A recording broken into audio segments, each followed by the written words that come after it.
I think the first steps are always about recognising that your child is developing along a different trajectory. So finding a GP or a paediatrician, even a therapist that is going to help you with those early days is of primary importance. Finding somebody that will listen to you and acknowledge that your concerns are real and warranted to investigate further is probably the most important piece of advice I could give any family. In many areas of medicine and health, it's bleedingly obvious that you get help as quickly as possible.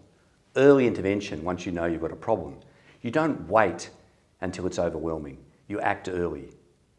The first steps towards a diagnosis probably start with the acknowledgement that something isn't normal, and I think that was very important for us. I think getting on top of it early was probably the best thing we did and probably the most important first step. So if you have concerns about your child, it's very important to follow them up, because the earlier the better in terms of having an impact on the outcome for them. Probably the first place to start would be your GP. So tell them what your concerns are, and they may make a referral for you to a developmental paediatrician or a psychologist to have testing to see if your child falls on the autism spectrum or perhaps has something else.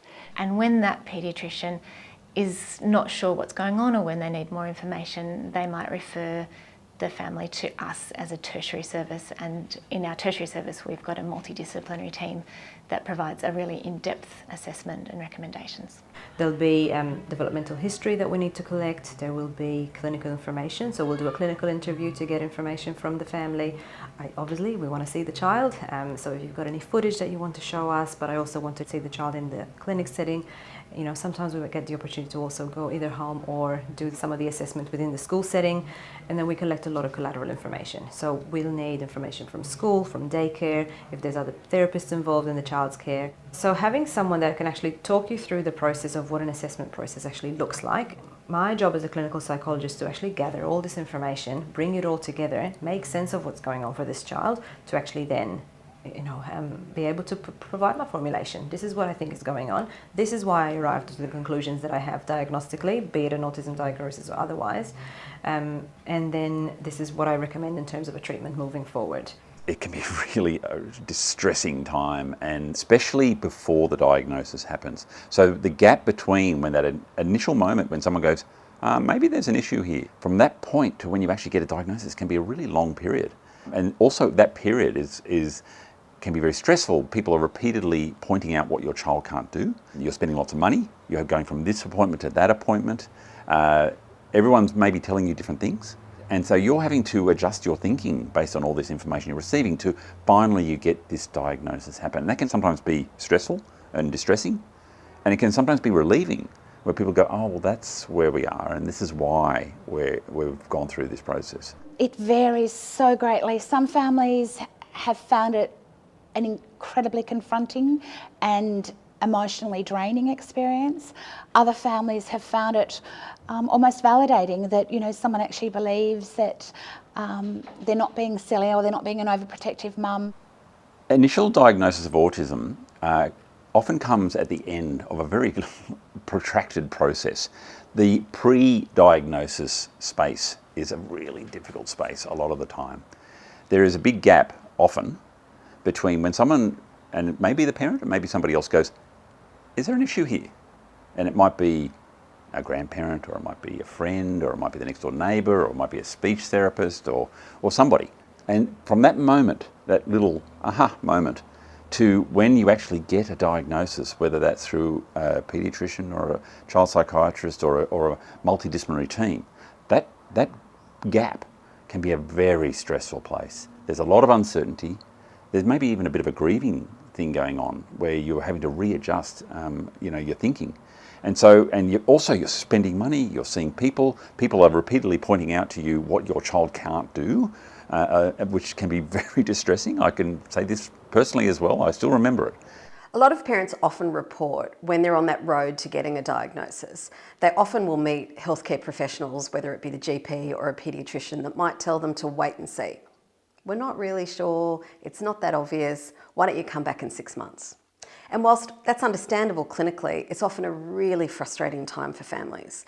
The wait and see just often means you're losing time getting your child the help you know they need. It's fine for parents to turn around to a doctor and reject the message of wait and see. If your gut feeling is this needs to be looked at, then it's fine to push for that. Doctors will vary in terms of how much they know and how much they're aware. And sometimes parents will often tell me afterwards, they'll say, oh, you know, my doctor didn't listen to me or didn't hear the issues that I was raising. One of the main points I like to push when I'm educating other doctors about autism is to try and convince them that they need to take parental concerns and other people's concerns seriously when it comes to developmental issues. Because unfortunately, you know, doctors can't know everything, and doctors who don't have a lot of experience with autism, you know, may not realise that this is something that needs investigating. So it's okay to say, look, I want a referral, I want to get this further assessed. So, and that will vary from location to location and what resources are available locally. And it will also vary in terms of how long that takes and how much it costs. So you know, having your GP guide you through that process can be very useful. So there can be a wait at all of the stages. It can actually be a wait for some people to go from the GP to the local paediatrician, and there can definitely be a wait from the paediatrician to a more specialised or tertiary service. There's lots of things families can do. They certainly can start to access services like speech pathology or occupational therapy in the community. You don't need a doctor's referral, you don't need a diagnosis to start seeing people in the community like a speech pathologist or an OT. It is important to keep in mind though that while you're waiting for that diagnosis doesn't mean early intervention can't begin. In actual fact, the NDIS has specific funding allocated through the Early Childhood Early Intervention Program that means you can begin and get services for your child before they even get a diagnosis. I can probably comfortably say that the families that I have worked with where we've done an assessment, regardless of what the answer is at the end of the assessment process, they leave here with a massive headache because it's so much information, but feeling like, okay, we know what we need to do in a priority order. So it might be 10 recommendations on that final report, but we will talk about these are priority, these two need to happen within the next 3 to 4 weeks, the other ones need to happen within the next 6 months. So it gives you something that's a little bit, you know, it's manageable, it's achievable, it's not completely overwhelming to the point where you don't even want to look at the report altogether. And getting people involved in your support team slowly and getting the right people is probably one of those very early key things that you want to be getting onto. Good assessment early with good early intervention is the key to a more successful future.